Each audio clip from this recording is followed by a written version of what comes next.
Hello everyone, welcome to e-learning class of English. So today in this class I am going to teach you lesson number 3rd, part 2nd, the black aeroplane. In my last video I taught you the same lesson but part 1, and the name of that lesson is his first flight. And that story is about a young seagull, and in this story I am going to teach you about a pilot and who was flying an aeroplane. So let's start the lesson, and I'm going to teach you the main points of this lesson. I hope with the help of these main points you can easily understand the whole lesson. Let's begin. The author was flying the old Dakota aeroplane. He was flying over France back to England. Back to England means he was flying from France to England. Author जो है क्या है, एक पुराने Dakota aeroplane को उड़ा रहा है और वो फ्रांस की राजधानी जो कैपिटल है पेरिस से वो इंग्लैंड जा रहा है. It was an easy flight. Starting में जो पायलट है उसको लगता है कि ये बहुत आसान सी उड़ान है, वो ईज़िली घर पहुंच जाएगा बिकॉज जो वेदर है वो बिल्कुल क्लियर है. The stars were shining in the sky. There was not a single cloud in the sky. Paris was about 150 kilometres behind him. बिल्कुल आसमान साफ़ आसमान होता है, कोई बादल नहीं आसमान में, और अब पेरिस से निकल चुका है वो 150 किलोमीटर आगे निकल चुका है वो. देन जस्ट ही सा ह्यूज क्लाउड्स. अचानक से वो देखता है कि सामने बड़े बड़े बादल आते हैं. They looked like black mountains standing in front of them. अब ऑथर को लग रहा है कि ये जो है बहुत बड़े बड़े बादल हैं, ऐसा उसको लग रहा है अपनी एरोप्लेन के सामने. He did not have enough fuel to fly around them. उसके पास इतना ईंधन नहीं है, इतना फ्यूल नहीं है उसके पास एरोप्लेन में कि वो उनकी साइड से उड़ सके. मीन्स वो सीधा वहाँ उनके बीच में से क्रॉस ना करके वो साइड से निकल सके. But he wanted to go home, so he took the risk. लेकिन वो जल्द से जल्द घर जाना चाहता था बिकॉज वो अपने घर से काफ़ी दिन से दूर था, तो अब उसको होम सिक जैसी फीलिंग आ रही थी. So that's why he wanted to go home as soon as possible. So he took the risk. तो उसने रिस्क उठाया. He flew his Dakota straight into the storm. वो सीधा बादलों वाले, तूफान वाले जो बादल हैं उनके बीच में से अपने प्लेन को उड़ाता है. Everything was black inside the clouds. It was impossible to see anything outside the aeroplane.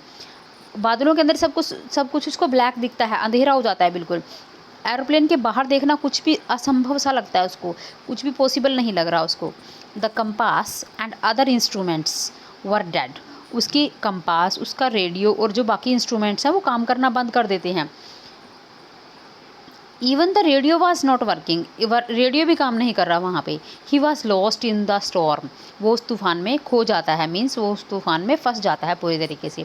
Just then he सा अनदर एरोप्लेन. अचानक से वो दूसरे एरोप्लेन को देखता है अपने सामने. He had no lights on its wings. और उस एरोप्लेन के जो विचित्र सा एरोप्लेन है उसके पंखों पर कोई लाइट नहीं है. It was flying next to him through the storm. अब वो तूफान में उसके आगे आगे उड़ता हुआ जा रहा है.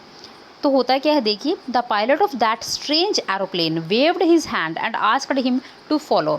अब वो अपने हाथ दूसरे एरोप्लेन का जो पायलट है उसकी तरफ हाथ हिलाता है विंडो से और उसको इस प्रकार से इशारा करता है कि मुझे फॉलो करो. The author was very happy to go behind the strange aeroplane. अब वो बिल्कुल ओबीडियंट चाइल्ड की तरह उस एरोप्लेन के पीछे पीछे चल पड़ता है और बहुत खुश है.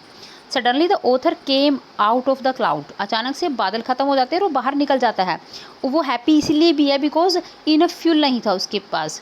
ठीक है, there was enough fuel in the old Dakota for Dakota's last fuel tank to fly for 5 or 10 minutes. वो सिर्फ 5 या 10 मिनट उड़ने के लिए उसके पास इतना ही ईंधन बचा हुआ था. तो बिल्कुल खुश है वो अब बादलों से बाहर निकल के. ही लैंडेड सेफली. वो आराम से हवाई अड्डे पर उतर जाता है बिल्कुल सुरक्षित रूप से, safely. He turn to look for the black aeroplane. अब वो मुड़कर देखता है उस ब्लैक एरोप्लेन के लिए जिसका वो पीछे जिसको फॉलो करके वो यहाँ तक आया है. But it had gone. लेकिन वो तो जा चुका था. He asked about the strange aeroplane in the control room. So that's why he because he wanted to say thank you, because वो उसको थैंक यू कहना चाहता था. So that's why he went into control room. वो control room में जाता है कि मैं वहाँ से उस एरोप्लेन के पायलट के बारे में पता करूँगा और उसको धन्यवाद कहूँगा.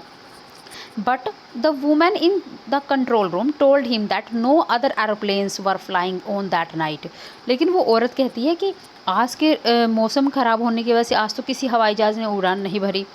तो राइटर जो है वो समझ नहीं पा रहा कि ये एक मिस्ट्री है या वो ब्लैक एरोप्लेन कौन था या कौन नहीं था।